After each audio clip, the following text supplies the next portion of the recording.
Hello, Assalamualaikum warahmatullahi wabarakatuh. The honorable judge and viewers. My name is Aulia Yusuf Al Ghoisan. On this OlympicAD 2025 storytelling contest conducted by Olympic Ahmad Dahlan. I would like to tell you a story about one of the Islamic prophets, which is entitled The Bravery of Young Ibrahim. Please enjoy. Many years ago in Canaan, there lived a boy named Ibrahim. He was a brilliant boy who liked to ask so many questions. Most of people he knew worship idols, but Ibrahim didn't.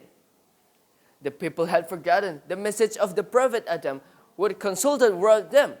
Instead of praising Allah, they worship a status. Ibrahim told his father he didn't think people should worship objects they have made themselves. But his father was angry and told him not to say anything about gods anymore. Ibrahim decided he must show people that they were wrong, so he thought of a plan. One night, he sneaked into the place where all the statues were kept. With an axe, he dropped off the heads of all statues, but one of the statues he left is the biggest one. In the next morning, the people were very angry and upset of what had happened, and they were sure that Ibrahim had done it. They gathered in the public square and asked if he had done it. And Ibrahim talked while pointing at the biggest statue. Maybe you can ask this big guy if you knew who is responsible to all of this. But certainly, this statue couldn't speak, and the people knew that was only a stone. Ibrahim showed at them and asked, how could they worship that lump of stone? The bad people were even dreadful. They started to collect wood for a fire. They were going to burn Ibrahim with that. They made a big bonfire and put Ibrahim on the top. Everyone came to watch. They lit the wood. The fire burned. The flames grew higher and higher. The people had to back away from the heat of the flames. Ibrahim was a good person. Ibrahim believed in Allah, so Allah would protect him. Allah wouldn't let the flames harm Ibrahim. When the flames went out, the people couldn't lift their eyes. They saw Ibrahim was still alive, and the flames had not harmed him at all. How had this happened, ladies and gentlemen?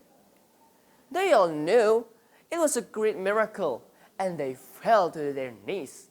This wonderful thing has made them believe in Allah.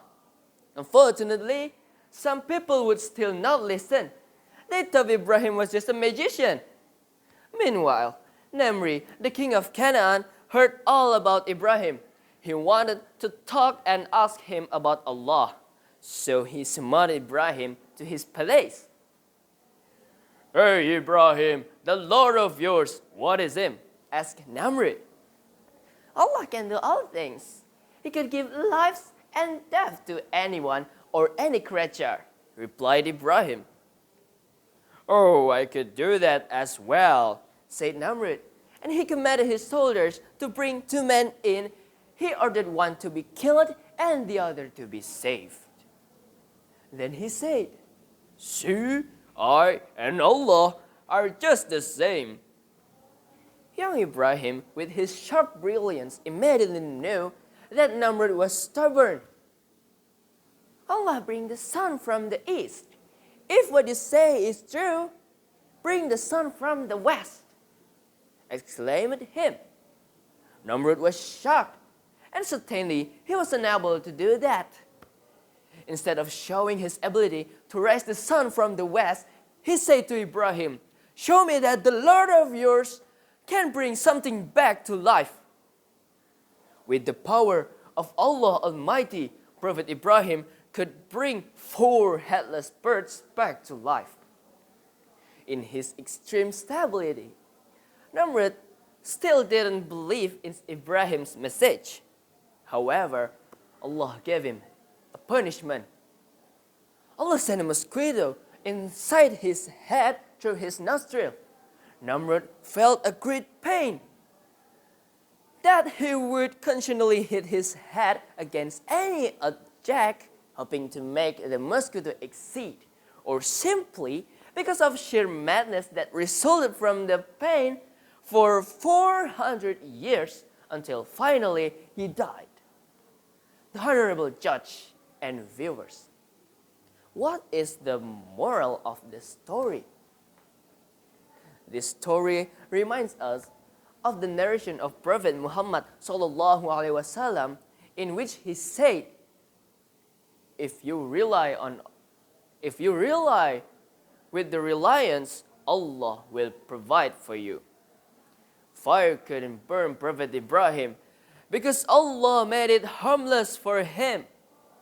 Allah's power was also shown in which he removed the tyrant of Namrud by a weak creature, the mosquito.